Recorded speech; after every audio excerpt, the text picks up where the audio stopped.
Miq të nderuar të Radio Jehunës, mirë se vini në një tjetër edicion të emisionit tonë Politikë përballë, ku çdo javë zhvillojmë biseda të hapura me figura të rëndësishme të jetës publike në vend.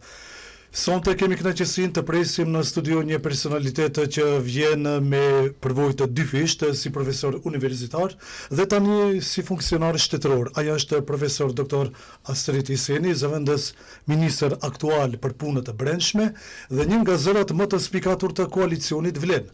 Me të do të flasim për rolin e shqiptarëve në institucione, për sfidat në luftën kundër korrupsionit, për zgjedhjet lokale, koalicionet politike dhe transparencën në qeverisje. Profesor, mirë se na erdhët në Radio Jehuna. Faleminderit për ftesën fillimisht dhe mundësinë, ju përgëzoj për këtë emision dhe normalisht ndjehem shumë i privilegjuar që sot gjendem para dy miqve të mi, njëri shoku im i gjeneratës Besimi dhe një fytyrë e mediumeve e cila me të vërtet ka shkëlqyer këto vite të tëra. Faleminderit. Zotëri Agimin, kështu që me të vërtet është kënaqësi dhe privilegj dhe shpresoj përmes këtij emisioni të jehoj zëri ynë përmes informacioneve të drejtë për drejta dhe të sinqerta. Mirë se erdhët edhe nga ana ime. Profesor, ju keni kaluar nga auditorët universitar, domethënë në zyrat ministrore të ndryshme. Sa ndiheni më komod, do të thotë ku e ndjeni veten më komod, si akademik apo si politikan? Pyetje interesante. Sa i përket zonës komfore, normalisht se akademia të ofron komoditet. Më rehat është. Është më rehatshme. Ndërsa politikbërja, edhe pse unë jam ndoshta i posalindur në politikë, ndërsa në institucionin e lartë arsimor-shkencor gati 17 vite, kështu që ka dallime të mëdha. Dhe ato dallime me të vërtet mund t'i theksojnë në disa këndvështrime, kështu që vlerësimi sa i përket punës në akademi normalisht se është ndryshe, meqense atje vlerësohemi përmes auditoriumeve, vlerësohemi përmes konferencave, simpoziumeve të ndryshme shkencore, përmes punimeve shkencore të cilët ne botojmë gjatë kësaj periudhe, librave të cilët i botojmë dhe i radhismi ngritjeve akademike në sirtaret tona dhe normalisht se ne vlerësohemi atje përmes një note shkencore. Ndërsa në politik, besoj se është pak më ndryshe, këtu nuk ka orar, politika definitivisht do thotë ishte përkushtim i skajshëm ndaj atij misionit të cilët ne e kemi marrë si barë, kështu që jemi non-stop në shërbime, non-stop me telefonata të shumta, duke pas parasysh se kjo ministri është edhe më e ndjeshme, ne mundohemi që bashkarisht me kabinetin tim ministror të jemi vigjilent, e dim se në të kaluarën ka ndodhur edhe raste të errëta, në të cilën ka qenë involvuar edhe kjo ministri, po me këtë staf të cilës do të thotë është i përkushtuar edhe profesionalisht, edhe me një përvojë, me një bagazh të cilët e përbëjnë ai kabinet, mundohemi do të thotë që jemi sa më vigjilent që ato raste mos të përsëriten si në të kaluarën. Pasi që keni veshur gëzofin politik, ndjeni se ju mungon për shembull ai gëzofi akademik, ajo dieta akademike? Unë jam mundu Agim që të vazhdoj edhe atje, me qenë se atje tash jam part-time, vendi më pushon i punës së rregullt, e di në bazë të rregullorës, në bazë të ligjit, mirë po prapë kur të shkoj atje në Tetov, e ndjej një rahati, e ndjej një komoditet pak më të veçantë, normalisht se të ofron do të thotë një pozitivitet ndryshe, është problematik ndryshe, e jem mësuar gjatë kohë do të thosh që jesh afër studentëve, të ndëgjojsh ide të ndryshme, të bashkëpunosh me kolegë në nivele më të larta. Kështu që normalisht brenda javës një herë unë patjetër e kam që të shkoj, të reprezentoj në ligjërata dhe prapë kthehem brenda asaj dite me një herë në ministri, meqense këtu është dinamika me të vërtet e madhe shumë. Një nga temat që ngritet vazhdimisht është përfaqësimi i shqiptarëve në Ministrinë e Punëve të Brendshme. A mund të na thoni cili është raporti real i punësimeve shqiptare veçanërisht në pozitat udhëheqëse? Kur e ka marrë këtë pozicion, besoj se e ka marrë me një vedije shumë të lartë, edhe pse deshta edhe në fillim diçka të shtoj, do të bashkangjitem më një herë te pyetja zotëri Besim. Kështu që unë me vedije të plot kam fillu në politikbërje. As pak nuk jam penduar do të thotë pse jam në politik, dhe pse mendoj se kjo përpjekje normalisht se do të vijë një ditë që do ta marrë edhe atë mirënjohjen absolute. Dhe kur fillova në këtë digaster, fillimisht vetës i dhash edhe disa obligime, disa detyra, të cilët paraprakisht ishin të arritura, sidomos në Ministrinë e Punëve të Brendshme, që numri i shqiptarëve në gjitha pozicioneve mos të zvoglohet, po ai të rritet në mënyrë kontinuele dhe normal ato vendet e eprorave policor, vendet do të thotë të avancimeve, të cilët duhet edhe ato të jenë vazhdimsi, të rriten dhe kështu që mendoj se jemi duke punuar në atë drejtim, edhe pse nuk duhet të jemi të kënaqur me atë optimumin, po gjithmonë si personalitete duhet mundohemi që të arrismi rezultate besoj edhe më të shkëlqyeshme. Në fillim kisha edhe disa kritika, ndoshta edhe prej përfaqësuesve të Vlenit, Kadrovikut, liderëve se ndoshta fillimisht u desh ta luaj përsëri atë rolin e profesorit dhe i takova gjithë eprorët prej Lipkovës deri në Struk, edhe pse sikurse u ndru ishte rotacioni politik në qeverisje, ashtu u desh që të bëhet edhe një rotacion normalisht edhe në përfaqësimin tek eprorët apo zyrtarët policor në polici, mirë po edhe pse kisha kritikat plasuara, unë vazhdova ta luaj të njëjtin rol, t'i thras gjithë eprorët, t'i ndëgjoj për së afërmi se si qëndron në realitetin në për stacionet policore, se në çfarë formati jemi të përfaqësuar, vërejtjet të cilët i kanë, kritikat të cilët i kanë, mungesët të cilët normalisht janë për momentin. Kur jemi të mungesët, unë vjen nga Mateqi dhe kam dëgjuar se në stacionin policor në Mateq ka mungesë të veturave. Po, është e vërtet. Do thotë në nivel republikan mungojnë vetura. Do thotë këtë problematik ne e trashëguam. Kështu që ne jemi duke u munduar që gjatë këtij viti me ndrimin e ligjit kemi punuar gjatë kohë që për një periudhë shkurt kohore të posedojmë edhe me vetura, po edhe me uniforma. Gjë që besoj se deri në fund vitit kjo do të jetë e rrumbullaksuar dhe zyrtarët policor normal se do ta kthejnë dinjitetin ndoshta të humbur. Po atje ku ishim tek avancime, desha të theksoj se ndoshta para disa ditëve u plasuan informacione në për portale se gjëja se deri tash ka arritur diku numri afër 50 të avancuarve dhe të punësuarve, gjë që besoj se me përditësimin e këtyre do thotë të dhënave, numri është dyfishi ati numri. Besoj deri tash kemi arritur që shqiptarët nivel republikan të kenë afër 140 avancimeve dhe ky numër do të vazhdoj gjetiu dhe do të mundohemi që parafërsisht para zgjedhjeve do thotë kemi edhe një avancim më të madh shqiptarëve, afro 105, të cilët bashkarisht kemi marrur vesh me hierarkinë e ministrisë, po edhe numri i punësimeve është më i madh, meqense ne jemi në përfundim të fazës së kadetëve të ri, të cilët besoj se edhe aty do të jemi këmbgulës që numri i përfaqësuesve shqiptar të jetë 25 deri në 30% dhe do të qëndrojmë besoj stoik edhe në atë përfaqësim. Cilët janë, më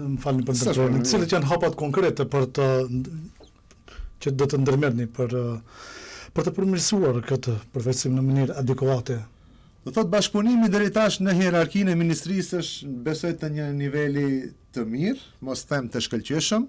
Ne mundohemi që prej gjithë atyre konkurseve, konkurrentëve të cilët janë për momentin, të bëjmë një ndarje të etniteteve të cilët reprezentojnë, kështu që ne qëndrojmë stoik dhe jemi marrur vesh që ai përfaqësim normalisht që jetë aq sa na takon neve do thotë si shqiptar. Kështu që ne jemi këmbgulës edhe tek përfaqësimi i shqiptarëve, edhe tek avancimet të cilët ndodhin, po besoj se jemi munduar që në bazë të zhvillimit të karrierës ne mos t'i degradojmë edhe ato ish epror, të cilët veç më tani disa e kanë përjetuar edhe atë rotacionin shembull politik. Rasti i veçantë është ndoshta në komunën tonë, prej ku ne gravitojmë, në stacionin policor të Mateqit, kështu që atje ka ndodhur një rotacion, kemi komandant të ri, i cili është si epror policor, ndërsa ish komandanti besoj se prej vullnetit dhe dëshirës time është graduar dhe ne e kemi avancuar.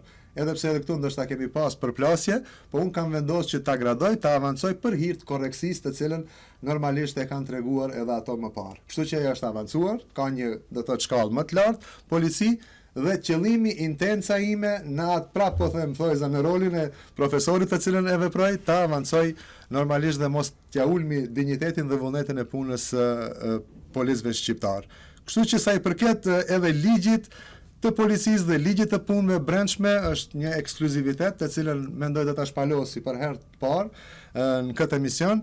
Jemi munduar do thotë me përfaqësuesit tanë të cilët janë të fushës juridike, penale, që ne për herë të parë të bëjmë zëvendës drejtorin e policisë, do thotë, për byros publike të ruajtjes së rendit, për herë të parë ta bëjmë funksion politik, me qenë se deri tash zëvendës drejtori ka qenë një vend pune i zakonshëm, ndërsa e dim se të gjitha institucionet zëvendës drejtorët vetëm se emrohen prej qeverisë dhe janë funksione politike, kështu që kam qenë këmbgulës edhe te ky ligj që kjo të ndryshohet, dhe ne për herë të parë mas pavarësisë të kemi një zëvendës drejtor si funksion politik. Ka dhe shumë risi tjera, do thotë, që ne mundohemi që dal nga dal me ligjin e ri, po edhe me sistematizimin e ri që prap edhe me sistematizimin e ri që ta kemi përfaqësimin dinjitos.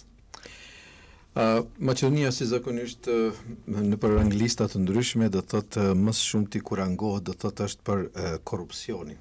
Zakonisht që është niveli të lartë të korrupsioni. Normal që ka qenë gjithmonë një nga problemet më të thella që qeverive të kaluara dhe qytetarët gjithmonë kërkojnë drejtësi. Gjë si pjesë e qeverisë aktuale dhe si zëvendës ministër në një dikaster kyç, me siguri e kuptoni rëndësinë e kësaj çështje. Sa janë avancuar hetimet për aferat e mëdha të skaluarës dhe a mund të ndani me ne ndonjë rast konkret ku ka arritur në aspektin hetimor? Ndoshta E qartë. Mundeni të jeni të heshtur në atë aspektin hetimor, mirë po sadopak qytetarët dëshirojnë të kenë pra një transparencë nga ana juaj për këtë çështje për shembull. Patjetër, zot reagim. E dim atë që është palos edhe vetë se korrupsionin tek ne, po edhe në Ballkan Gjethiu në rajon është endemik. Po. Kështu që ndoshta edhe qëllimi parsor kyçes time në politikbërje është lufta ndaj korrupsionit dhe ndaj krimit organizuar që besoj me dekada të tëra e ka shijuar çdo qytetar. Dhe hapat e para kur i ndërmora që të kyqem në politikbërje ishin pikërisht që t'i bashkangjitem asaj kauze që normalisht gjithë secili prej neve ta ndjeje veten më të sigurt, ta ndjeje veten në një rrafsh edhe ekonomik të njëjtë me gjitha sociokategoritë në shoqëri, që besoj se është një dallim i madh, një divergjencë besoj shumë e madhe mes shtresës ulët mes qytetarëve dhe politikanëve. Ne që në fillim do thotë ulëm pagat, e dini ndoshta këtë nuk ka ndonjë lajm surprizë. Mirë po sa i përket korrupsionit jemi munduar do thotë që të reflektojmë dhe besoj se kemi raste të tilla të cilët ishin reprezente para disa muajve ku nuk u kursyen as zyrtarët e kësaj qeverisje aktuale. E dini me një ish drejtor i cili tani më nuk e kemi aty për marrje të mitos, normalisht me njëherë u penalizua dhe vazhduan do thotë proceset hetimore kundra atij personi. Do të është një prej rasteve. Kemi edhe raste tjera. E dim ndoshta edhe rastin e sigurimit personal të kryeministrit, i cili ishte një rast i njëjtë me një aferë për korruptive dhe besoj se i njëjti prap u penalizua. Kështu që besoj se kemi shumë raste të cilët janë nën hetime të ndryshme bashkë me prokurorinë. Sa që flasmi për statistika, besoj është në rënd numri i veprave kriminogjene ndoshta është i njëjtë, ndoshta edhe në rritje. Mirë po veprimet të cilët i merr Ministria e Punëve të Brendshme është për të lavdruar, me qenë se rastet e shumta në çdo stacion policor, duke u nis prej kryeqendrës, besoj se 90% të rasteve zbardhen për 24 orë. Patëm raste të tilla besoj se edhe në Kumanov. Ne nuk i dëshirojmë ato raste, mirë po vigjilenca e këtij dikasteri ku drejtoi do thotë ku jemi në hierarkinë më të lartë, flet për atë se ne mundohemi që ta luftojmë krimin e organizuar dhe të jemi të pamëshirshëm, besoj deri në çrënjosjen e korrupsionit dhe krimit të organizuar. Pas ndarjes nga Aleanca për Shqiptarët, koalicioni vlen u paraqit si alternativë unike për shqiptarët. A funksionon ende si një trup i bashkuar apo tashmë kemi bashkëpunim më shumë formal se sa real? A ka unifikim të qëndrimeve brenda Vlenit? Koalicioni Vlen tashmë është një brand. Dhe kjo është e padiskutueshme, besoj gjithë opinioni e din këtë. Dhe ne çdo ditë punojmë që të unifikohemi edhe më shumë, të jemi edhe më të homogenizuar. Edhe pse normalisht çdo plasaritje qoftë e vogël me përmasa të vogla apo të mëdha, ajo është një indikator Ndodhen kudo. Që ndodh kudo dhe janë të pritura besoj gjithkund, po ne mundohemi që këtë bashkëpunim ta thellojmë, edhe pse jemi 4 subjekte prap, një pjesë e aleancës ka mbetur dhe tash ajo më e dim vetëm se reprezentohet prej zëvendës kryeministrit për qeverisje të mirë, zotëri Armen Fetaut, kështu që strukturat besoj të cilët gjenden poshtë na u kanë bashkangjitur, këtij zëri, këtij unifikimi të Vlenit dhe besoj se së shpejti do të ketë edhe një shkrirje në një subjekt. Kështu që ndoshta nuk do të ndodhe kjo shkrirje para zgjedhjeve lokale, po besoj se e ardhmja, mendimi im ndoshta edhe personal, është që Vleni të jetë një subjekt, të jetë më i unifikuar dhe normalisht këtë subjekt ta përbëjnë ndoshta një elite intelektualëve, atë në të cilën edhe unë kam sinuar bashkarisht me shumë miq të mi që të reprezentohet për njerëzve që janë më të shkolluar, që janë me një moral më të lartë, më të ngritur dhe intelektualisht dhe ne ta reprezentojmë masën e gjerë. Përmendët Erben Fetaun, tash një pyetje pak lidhur me këtë. Si janë marrëdhëniet tuaja me të, për shkak në aspektin personal, por edhe atë institucional? Atë që e ceka më herët agim, parimi im ndoshta edhe familjar, po edhe gjatë ngritjes sime në karrierë e shpalosa edhe më herët me atë humanitetin tim, është që gjithmonë dëgjoj, të mirë kuptoj dhe të bashkëpunoj. Me zëvendës kryeministin Arbenin kemi raporte të shkëlqyeshme, ne kemi pasur bashkarisht edhe disa udhime zyrtare, peceki edhe udhimin zyrtar në Vjenë para disa muajve, ku atje partia SPO na bëri thirrje që të marrëmi pjesë në një panel diskutimi atje, përpos asaj ne takuam atje edhe unë si i them shtresës më të ndjeshme apo margaritari që ne e kemi mërgatën tonë, dhe u takuam direkt atje me një shtresë gjerë të cilët gjatë vite jetojnë, kontribuojnë atje dhe besoj se atë kontribut të vazhdueshëm e plasojnë edhe në vendlindje atje ku janë rritur dhe ku kanë lindur. Kështu që besoj se raportet janë shkëlqyeshme me zëvendës kryeministrin, edhe në zgjedhjet parlamentare, para zgjedhjeve parlamentare, po edhe tash para zgjedhjeve lokale kemi takime të njëpasnjëshme, bashkëpunojmë në çdo sferë dhe mendoj se ky bashkëpunim do të vazhdojë edhe më tutje, si me zotrin Arbenin, po besoj edhe me gjithë personalitetet të cilët janë brenda Vlenit, po ndoshta ku na tangon neve aty ku gravitojmë në komunën tonë të Kumanovës dhe Likovës, meqense ne vijmë prej këtij vendi. Zgjedhjet lokale po afrohen dhe qytetarët janë kurreshtar të dinë me çfarë strategjie do të paraqitin partitë shqiptare. A keni përcaktuar koordinator të mundshëm për komunat siç janë Likova dhe Çajiri, apo po mbani derën hapur për marrëveshje me partitë të tjera opozitare? Po mendon kandidat të mundshëm. Po për kandidat të mundshëm. Po normalisht, e dini tash se kemi pasur edhe takime të gjithë nivelit përfaqësues të Vlenit, ne më veç tashmë para zgjedhjeve lokale kemi caktuar edhe shtabin qendror. E dini para një jave vetëm se bënëm hapjen solemne të shtabit qendror, ku në krye të këtij shtabi do të jetë shefi i shtabit, deputeti i nderuar Adnan Azizi.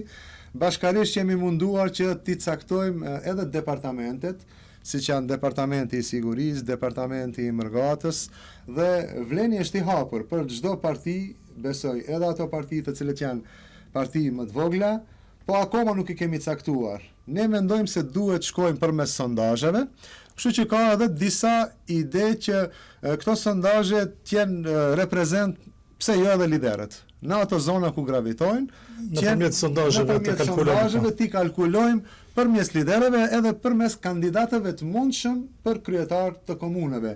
Gjë që besoj se ajo që ne mundohemi ta bëjmë është të zgjedhmë atë që thash kandidatin më të mirë.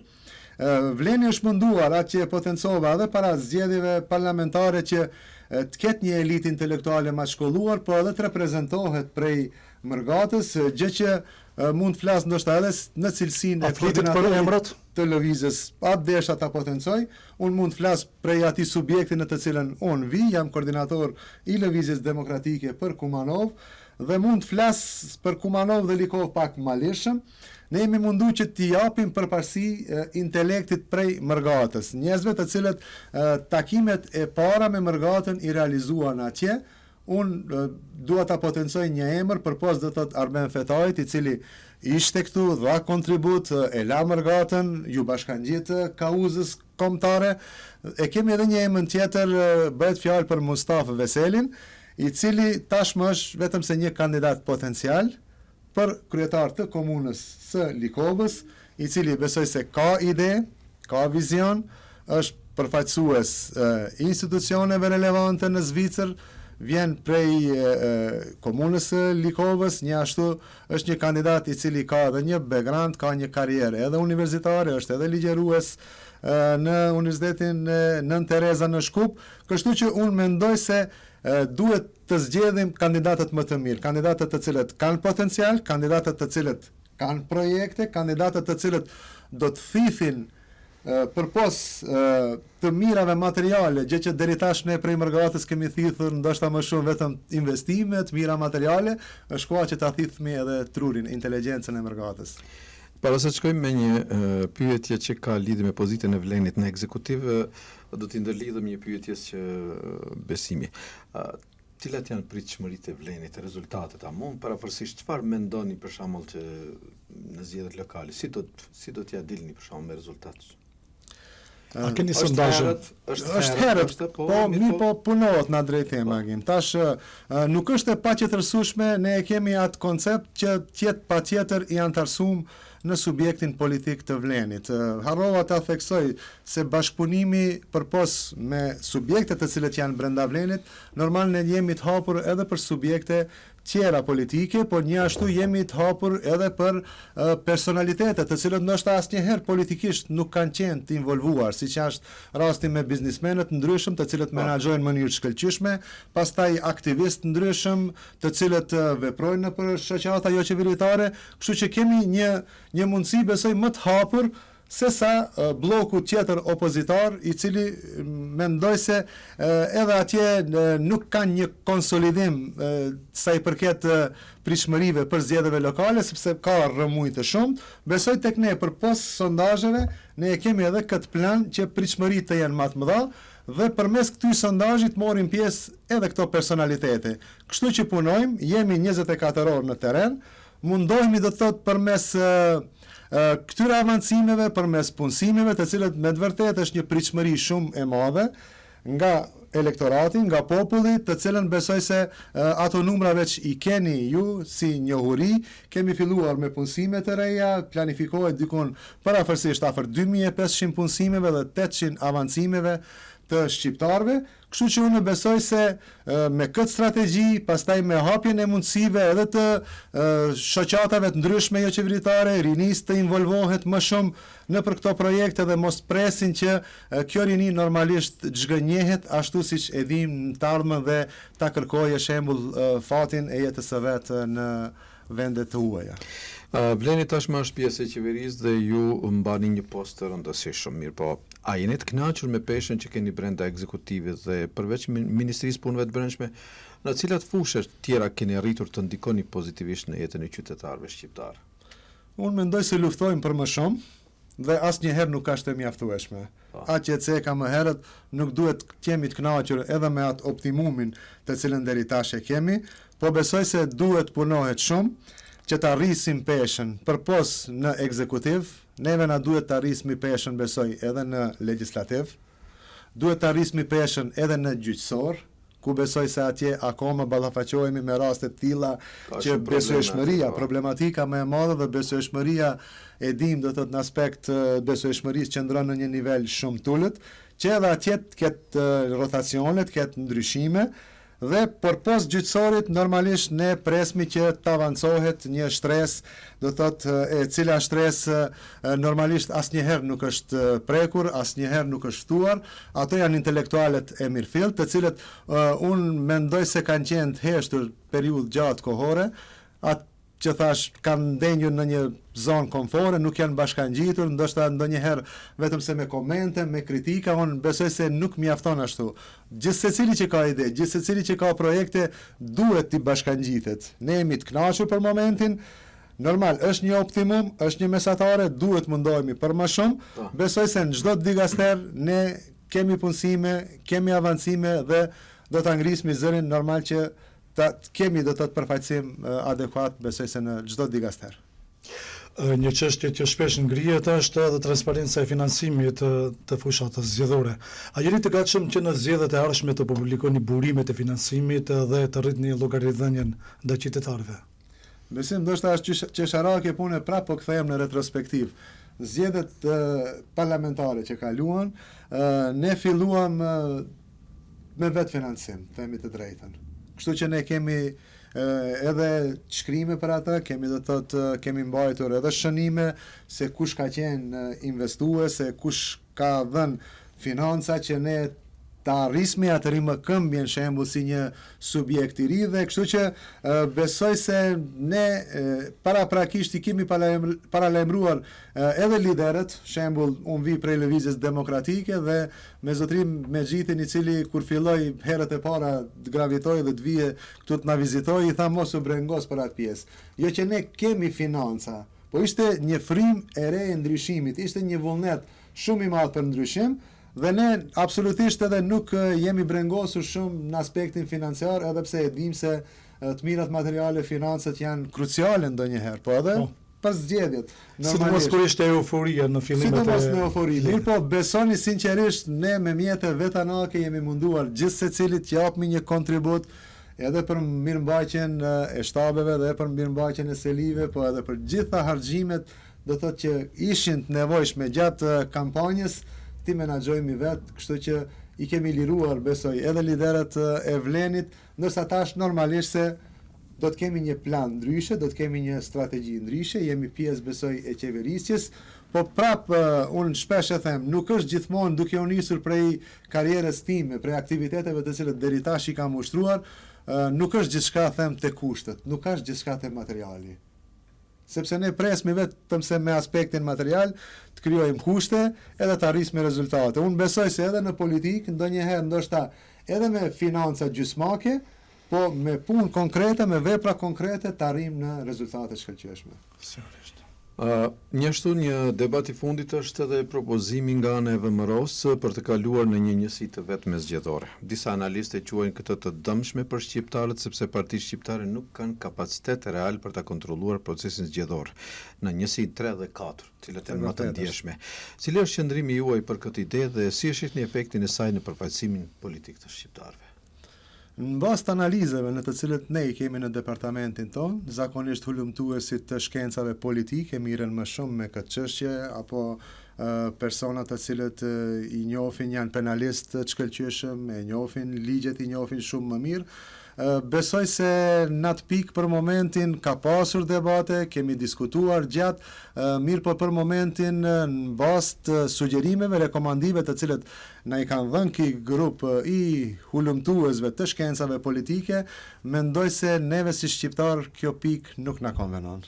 Mirë po, a ka hapësirë që kjo të diskutohet? Po, ka hapësirë diskutohet. Atë që e potencuat edhe vetë, sepse ne do të doptohemi më shumë në zonën 3 dhe 4, ne nuk duhemi në mënyrë euforike të marrëmi vendime. Gjithmonë si shtet, ndoshta donjëherë kemi marrë edhe vendime euforike dhe kemi hasur në pengesa pastaj më të qeshme. Unë besoj që duhet pa marrë parasysh etnikumit, a janë Maqedonas, shqiptar, vllek, turq apo etnitete tjera, tulemi dhe kjo mos t'i shkojë në disfavor asnjë etnikumi. Dhe po ashtu, mos t'i shkojë në disfavor asnjë bloku, qoftë ajo pozitar apo opozitar. Kështu që duhet t'ja lejmë kohës, tulemi, përmes debateve publike, t'i bëjmë të hapura këto debate, t'i diskutojmë mirë, si thot populli, t'i shoshisim gjitha këto problematika dhe të vim me një konkluzë reale. A do të thotë kjo se ka ndryshuar momenti politik, sepse në të kaluarën për shembull ka pasur edhe prej shqiptarëve, për partive politike shqiptare që kanë kërkuar një njësi zgjedhore. Ndërsa tash ju si pjesë e qeverisë toni se do të thotë njësia zgjedhore është e dëmshme. Domethënë momentumi politik ka ndryshuar apo çfarë? Besoj se po. Tash bëjmë analiza më të thella, analiza më të thukta, dhe kështu që nuk duhet vim besoj në vendime të shpejta. Meqense më herët atë që e potencove ka pasur ide të tilla që të vihet me një po unë prap mendoj se më e real, si për zgjedhje lokale, si për zgjedhje parlamentare, të marrë një sistem ndryshe, jo me sistemin e Dantit, por ne të shkojmë me listat hapura të kandidatëve të cilët do të reprezentojnë, edhe për këshilltar komunal, po edhe pse në zgjedhje parlamentare edhe për deputet. Dhe mos qetë ashtu radhitja në bazë të ligjit të Dantit. Pak më herët përmendëm diasporën, madje edhe keni udhëtuar atje për të parë kërkesat e diasporës nga afër dhe hallet e qytetarëve. Shpesh dëgjojmë premtime për përfshirjen e diasporës dhe të rinisë në politikë dhe zhvillim. Por sa është kjo përfshirje reale? A keni ndërmarrë ndonjë hap konkret për të përfshirë ekspertë shqiptar nga diaspora apo të rinj vendas? Për atë thash Besim, çdo takim që kemi pas mërgat, mundohemi që të takojmë atje me diasporën shqiptare. Dhe unë besoj se gjitha ato takime janë shumë produktive dhe shumë fitimprurse për të gjithë.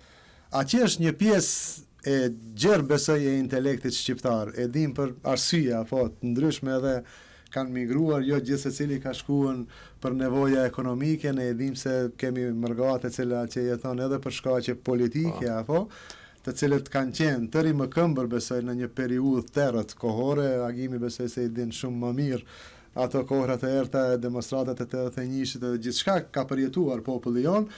Ne gjithë herë që shkojmë atje, ato kërkojnë që të kenë një përkushtim pak më të veçantë, më special.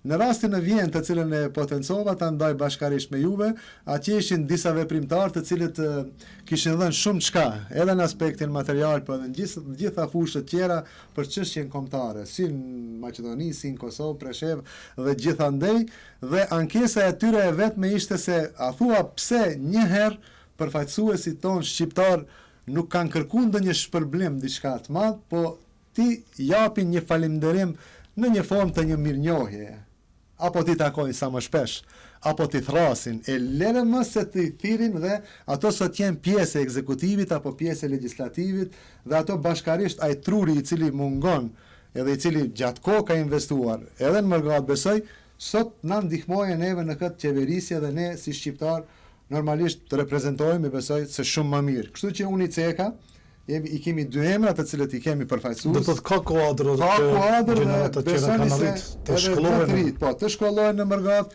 ka edhe 3 tjerë të cilët çdo ditë na thrasin, antarsohen në Vlenë dhe ne i kemi dyert e hapura besoj për intelektin shqiptar i cili jeton në mërgat, se besoj se ato vendin e kanë këtu në vendimmarrje. Ju vini nga bota e dijes ku etika profesionale është baza kryesore. Në politikë shpesh përballesh me vendime të vështira, si zakonisht si çdo politikan. A ka pasur ndonjë rast kur ju e keni ndjer veten që jeni vënë në sprov apo është vënë në sprov integriteti juaj? Dhe si keni vepruar për ta ruajtur atë, sepse vështirë është akademik, politik, akademi politik. Patjetër se po, Agim. Do thotë në vendime të tilla besoj kur kanë peshë shumë të madhe, ne e aktivizojmë atë brendshmën njerëzorën. Dhe fal Zotit që vi prej asaj bote të akademisë dhe një gjë që du ta ndaj sot me juve është se mas një periudhe gjatë kohore jam kyç në politikë bërje. Mas 17 viteve në universitet, unë kam vendosur që të kyçem këtu për dallim nga shumë shokët mi, të cilët ndoshta vitin e parë si asistent janë kyç në politikë, pa një pjekuri institucionale, pa një përvojë të madhe, janë kyç politikë dhe ndoshta edhe kanë hasë në problematika të shumta gjatë vendimarrjes dhe ndoshta edhe kanë dështuar ndonjëherë. Për atë arsye unë e ndjej veten pak më të sigurt në këtë aspekt, sepse me të vërtetë gjatë kësaj periudhe kohore ne kemi investuar shumë në asetet e tona, shumë me rëndësi çdo personalitet të investojë në vetën. Po edhe të aktivizojë atë brendshmën, atë njerëzorën, atë të moralshmën, të cilën besoj se ajo e te i kalon atë profesionalën gjithmonë. Kështu që gjitha veprimet të cilët i marr, ashtu e kam edhe si zakon, si shprehi, i thras ato të cilët kanë përvoja më të mëdha në jetë, në veprimtarinë e tyre, konsultohemi, qoftë ato prej politikës, qoftë edhe prej institucioneve tjera, ulemi, i diskutojmë çështjet, i thellojmë gjitha ato mendi dhe në fund vim në ide do thotë të cilët janë ide të shëndosha, meqense ne shpesh do thotë vim para akteve të kryme, siç është edhe tash siç ishte rasti për ligjin e policisë, ligjin e punëve të brendshme, i cili kaloi nëpër disa komisione dhe më desh të ulem patjetër dhe ti diskutoj këto. Po kemi hasur në ato besoj peripeti të cilët edhe ish pushteti ka hasur, kur ne e dim se gjuha shqipe ndoshta është anashkaluar ndonjëherë, qoftë në aspekt qëllimshëm apo të pa qëllimshëm, qoftë si çështje vetëm se teknike, mirë po është një breng shumë e madhe. Atë kam te kaluar besoj dhe normalisht në gjitha kolegjiumet Ministrisë të Punëve të Brendshme jam munduar që bashkarisht me hierarkinë t'i shpalosmi këto dhe t'i them se patjetër duhet të kemi në çdo institucion përkthejmë gjuhën shqipe, kumtesat shkojnë gjuhën shqipe, saqë mendoni se unë duhet të reprezentoj nëpër ato komisione dhe nëpër ato kolegjume dhe jam munduar që të marr special njerëz të cilët kanë hi në punësimet e vlenit, ndoshta ato janë apolitike dhe sigur që janë apolitik, po janë profesionist, gjë që të arrujmë atë jetiken. Po kryeministri po thotë se edhe një herë nëse flitet në shqip do të shkarkohen. Qëndrimin e tij për shembull si çishte para do kohësh ju paraqit. Shifni, unë nuk mund të flas as për kryeministrin, as për personalitete të tjera. Unë mendoj se në politikë duhet të lëmë anësh emocionet dhe gjithë secili para se të flasë diçka të mendoje më thellë, sepse edhe kryeministri është prej fellës akademike, edhe shumë personalitete që ministra, zëvendës ministra besoj se vinë prej fellës akademike dhe kështu që duhet të lëmë anësh emocionet, të jemi të kujdesshëm. Ne jetojmë në një shtet ku diverziteti është i theksuar, jetojmë shumë nacionalitete, besoj se cila etnie ka peshën e vet dhe se cili individ jeton këtu si në shtetin e vet dhe secili individ besoj se ka të drejtë të flasë në gjuhën e vet anëtare. Këtë e lejon edhe kushtetuta, edhe ligji, edhe gjithçka. Po zoti ministër, faleminderit shumë për përgjigjet e hapura dhe për kohën që ndat me ne, shpresojmë edhe herave tjera do t'ju kemi këtu në studio. Ju faleminderit për kohën që ndat. Unë ju falenderoj edhe një herë. Unë deshta edhe vetëm në fillim deshta të ceki diçka, ju falenderoj juve përzemërsisht, me të vërtetë shkëlqeni, ju përgëzoj për këto emisione, për këto projekte madhështore. Unë deshta për në fund theksoj se kjo kohë e cilën ne ja kushtojmë do thotë në shërbim gjithë qytetarëve, është e hendikepuar me kohën e familjes. Kështu që unë shpresoj që familjat na kuptojnë dhe normalisht këtë kohë të lirë besoj që ta kompenzojmë në një formë ndryshe dhe unë sinqerisht kërkoj falje së pari tek prindërit e mi, tek familja ime që t'jenë do thotë më të durueshëm dhe normalisht ta kuptojmë se me të vërtetë postet ministrore janë në shërbim qytetarëve dhe të popullatës. Ishin mision. Në fillim ndoshta nuk e kam, edhe pse kam analizuar gjatë, edhe pse kam menduar gjatë, po prapë ndryshe është kur të jesh i thelluar në atë institucion dhe bën pjesë dhe vepron në atë institucion dhe ndryshe është prej anësh kur nuk je direkt i involvuar aty. Për atë arsye unë shpresoj që të hasmin mirëkuptim edhe te familjarët, edhe te shokët, edhe te dashamirët, mundohemi që t'i hapmi telefonatët dhe politika, besim, e dim se sikurse jeta e ka një fillim dhe e ka një fund. Kështu që unë nuk kam hi të bëj karrierë politike, kam hi thjesht me bagazhin tim institucional ta jap një kontribut sadopak minimal dhe e di se një ditë do të vjen fundi edhe i kësaj, edhe është një udhtim. Është një udhtim i cili do t'i vi fundi dhe besoj se do të mundohemi që nesër para gjithë asaj familje, shoqërie, dalim apo faqe bardhë dhe t'i takojmë përsëri. Ju falenderoj edhe të keni shëndet. Faleminderit. Shëndet edhe ju të keni, faleminderit për mundësinë. Mirë të nderuar, shpresojmë që sot keni marrë përgjigjet apo më shumë qartësi rreth disa prej çështjeve që prekin drejt interesin e qytetarëve shqiptar në vend. Emisioni Përballë kthehet sërish javën e ardhshme me një tjetër të ftuar dhe në një tjetër temë që ja vlen të dëgjohet. Deri atëherë mirupafshim dhe qëndroni me Radio Jehonën.